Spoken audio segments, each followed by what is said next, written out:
ನಾವು ಮಾತಾಡುವಂಥ ಕನ್ನಡ 2500 ವರ್ಷದ ಹಳೆಯ ಭಾಷೆ. ಅದರಲ್ಲಿ 3 ವಿಂಗಡಣೆ: ಹಳೆಗನ್ನಡ, ನಡುಗನ್ನಡ, ಹೊಸಗನ್ನಡ. ಕರ್ನಾಟಕದಲ್ಲಿ ಒಟ್ಟು 31 ಜಿಲ್ಲೆಗಳಿವೆ. 31 ಜಿಲ್ಲೆಗಳನ್ನು ನೆನ್ಪಿಟ್ಕೊಳ್ಳೋಕ್ಕೆ ಒಂದು ಸೂತ್ರ: B6, CK4, D3, HUMER, IGST. ಇದು ಒಂದು ಸೂತ್ರ. ಇದು ಮಕ್ಕಳಿಗೆ ಮ್ಯಾಥ್ಸ್ ಥರನೇ ಹೇಳ್ಕೊಡುವಂಥ ಒಂದು ಸೂತ್ರ.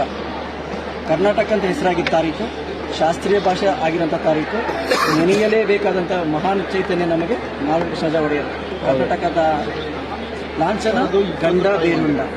ಕರ್ನಾಟಕ ಸೂಕ್ಷ್ಮ ಗಮನಿಸಿದ್ರೆ ಶಿಲ್ಪಕಲೆಗಳ ನಾಡು. ಜೊತೆಗೆ ರಾಜಮನೆತನ, ಯಾರೆಲ್ಲ ರಾಜಮನೆತನ ಬಂದಿದ್ದಾರೆ, ಭಾರತದ ಅತಿ ಹೆಚ್ಚು ಗಂಧದ ಮರ ನಮ್ಮ ಕರ್ನಾಟಕ, ಅದುವೇ ಗಂಧದ ಗುಡಿ. ಅಲ್ಲಿ ಹೆಚ್ಚು ಜನ ಸೇರುವಂಥ ಹಬ್ಬ ದಸರಾ. ಶುರುವಾಗಿದ್ದ 610.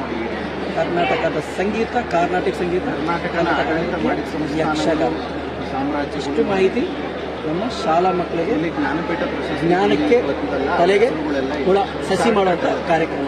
ಪುಸ್ತಕ ಇಟ್ಕೊಂಡು ಪಾಠ ಮಾಡೋದು ಹೊರಗುತ್ತೆ.